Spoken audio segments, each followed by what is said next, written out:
Olá, nesta quinta-feira, 15 de setembro de 2022, eu venho aqui falar da violência nestas eleições, que claramente tem um sentido eleitoreiro, né?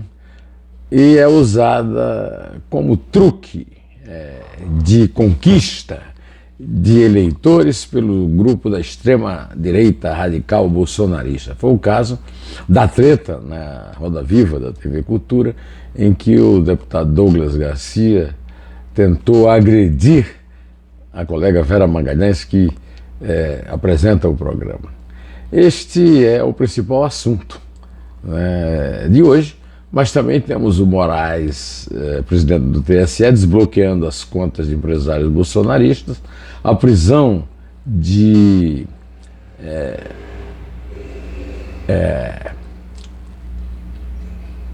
traficantes da torcida do Flamengo no jogo contra o São Paulo e a morte de um vencedor da Mega Sena em Hortolândia pelos bandidos que souberam do fato e não o perdoaram, mataram ele.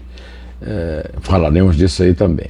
Eu venho aqui agradecer a você pela permanência na visão dos nossos vídeos aqui no canal José Neumann de Pinto no YouTube, dizendo que eu sou muito grato a isso e é isso que me mantém aqui vivo, né?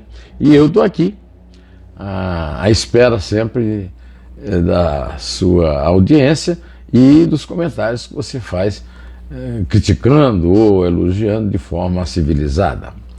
Bom, a treta na Roda Viva, envolvendo o deputado Douglas Garcia, é uma demonstração, primeiro, de falta de educação, segundo, de impunidade. As pessoas fazem as coisas mais violentas e essas agressões contra mulheres são agressões que têm uma natureza ideológica, por incrível que pareça, porque essa direita radical bolsonarista, ela precisa mostrar aos seus eleitores que não respeitam as mulheres. Deve ser tudo gente sem mãe, porque é o caso do Bolsonaro e é o caso desse Douglas Garcia, né?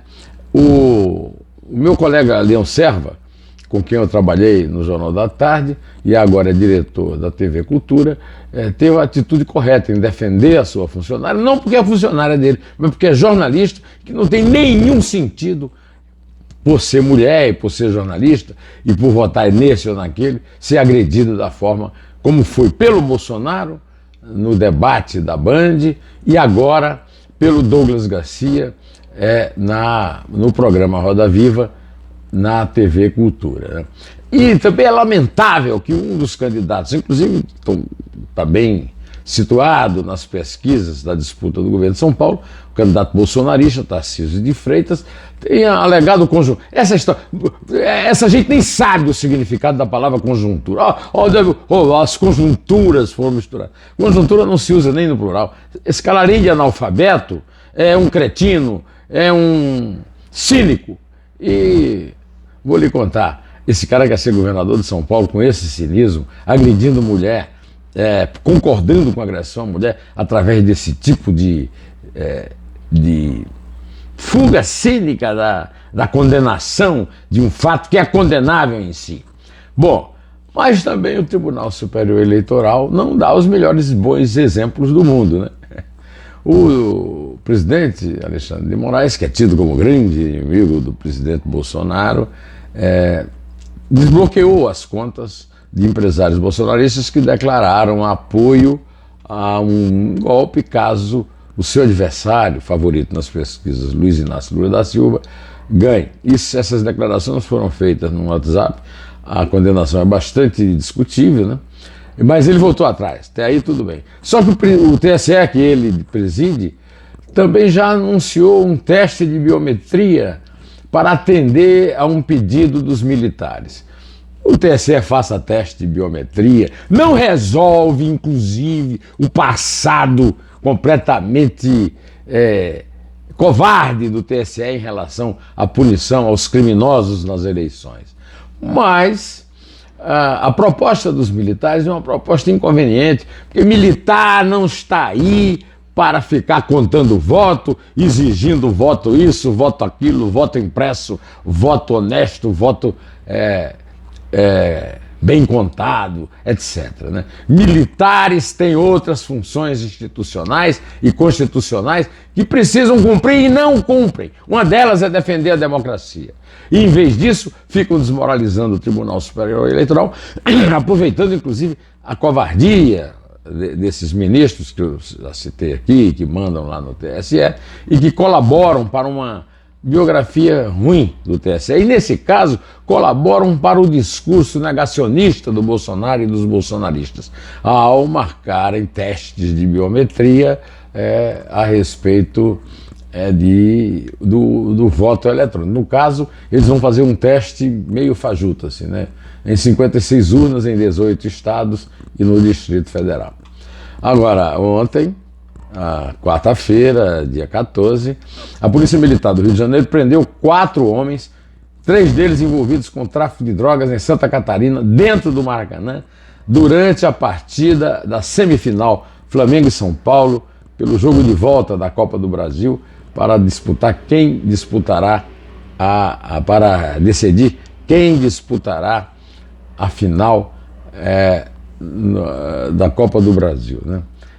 Isso aí foi uma ação conjunta de equipes do Batalhão Especializado de Policiamento em Estádios, de Operações Policiais Especiais, o BOP, e da Polícia Rodoviária Federal. Eu quero lembrar que já foi feita recentemente, também no Maracanã, outra prisão, ou seja, é bom ficar sabendo que esses senhores traficantes não podem ficar trafegando ali livremente dentro das torcidas, protegidos, né, pelo fato de estar na torcida de um grande jogo de futebol, de um grande clube como o Flamengo.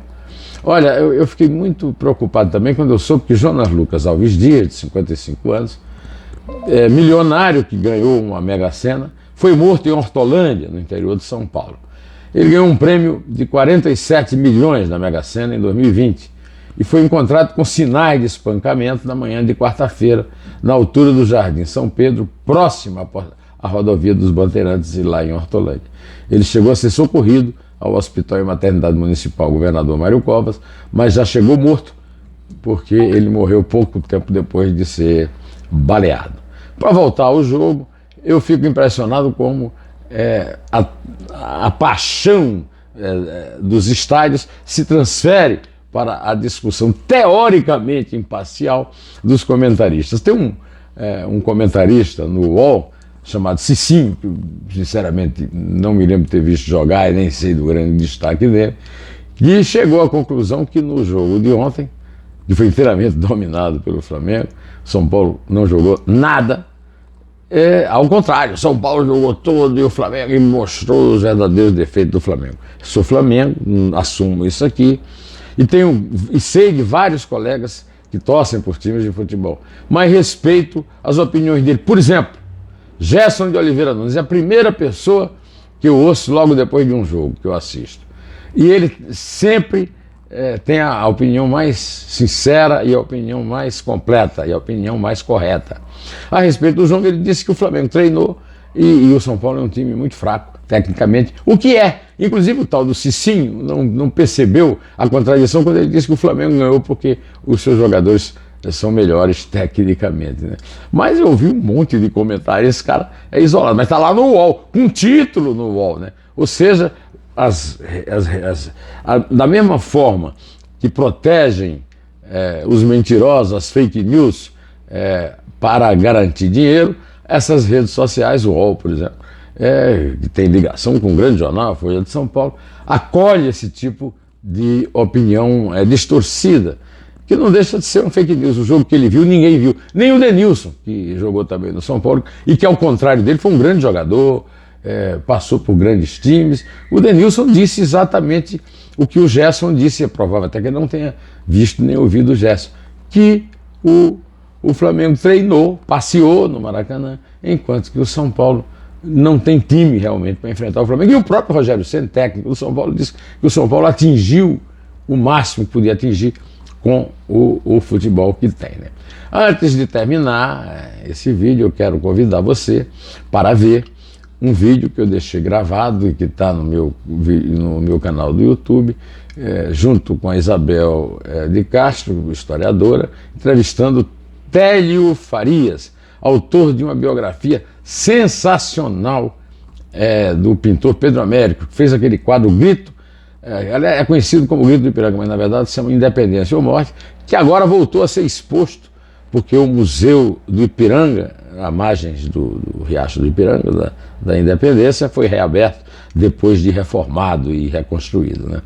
Olha, a entrevista é sensacional e quem viu gostou e escreveu aqui nos comentários. Veja os comentários antes de atender aqui o meu convite. Mas não perca, tá? Não deixe de ver. Bom, eu vou ficando por aqui, direto ao assunto. Em té!